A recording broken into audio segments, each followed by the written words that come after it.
very good morning and welcome to The Brief. Here's a look at your headlines this morning. Informal discussion held on Sri Lankan draft resolution at UNHRC.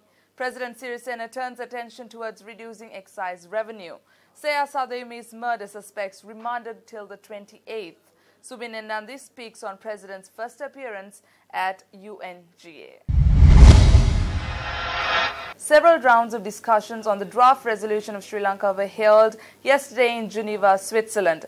Now, during these discussions, the United States had proposed that the term hybrid court, as recommended by the OHCHR report on Sri Lanka, be replaced with the term credible investigation. Discussions were held among the core group of the UN on the draft resolution on Sri Lanka, which is scheduled to be tabled on the 30th of this month.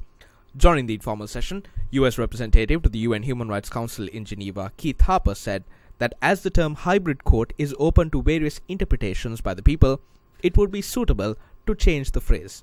Sri Lanka's permanent representative to the UN in Geneva, Ravinath Arisinghe, who also joined the session, reiterated Sri Lanka's commitment to set up a commission for truth, justice, reconciliation and non-recurrence, an office on missing persons, a judicial mechanism with a special counsel and an office for reparations. President Maithripala Sirisena announced yesterday that he has turned his attention towards fulfilling the revenue needs of the government without relying on the money earned through excise revenue. Addressing the 64th anniversary celebration of the All Ceylon Excise Sergeants and Regulators Association, President Maithripala Sirisena noted that in order to create a more healthy society, people should be encouraged to refrain from consuming intoxicants. When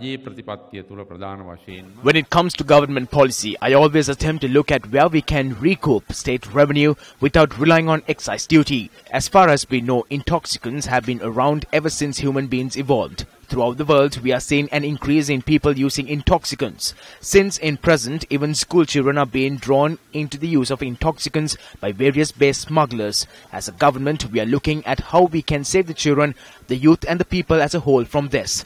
This is the government's primary goal. In order to have a healthy society for the good of the country, we must try as much as possible to prevent people from using intoxicants.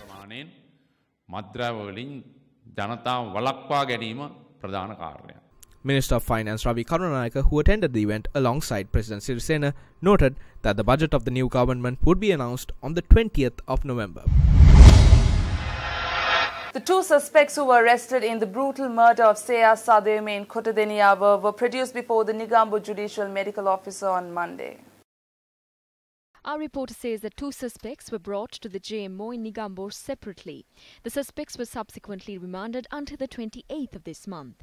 Police are also investigating the contents of a computer belonging to the 17-year-old suspect who is now in custody. UN's resident representative in Sri Lanka, Subin Nandi, addressing the annual conference of the Organisation of Professional Associations in Colombo yesterday, spoke on President Maithripala Sirisena's first appearance at the UNGA. We are working very closely with the Office of His Excellency the President to make his first appearance in New York at the General Assembly session, at the Sustainable Development Goals Summit, which is a special plenary of the General Assembly.